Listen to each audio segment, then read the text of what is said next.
ஞானிகளிடத்தோ கடவுளிடத்தோ நம்பிக்கையும் பக்தியும் பெறுகிறார்கள்.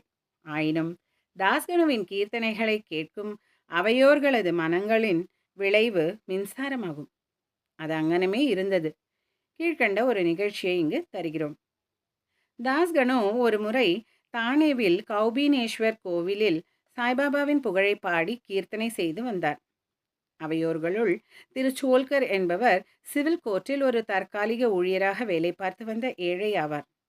மிகவும் கவனத்துடன் தாஸ்கனுவின் கீர்த்தனையை அவர் கேட்டு பெரிதும் உருகி போனார். அவர் அங்கேயே அப்போதே மனத்தினால் பாபாவுக்கு வணக்கம் செலுத்தி விரதம் எடுத்துக்கொண்டு பின்வருமாறு கூறினார்: பாபா, நான் என் குடும்பத்தை காப்பாற்ற இயலாத ஒரு ஏழை.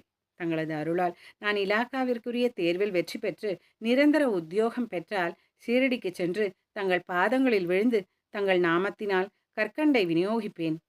இது நிறைவேறுவதற்குரிய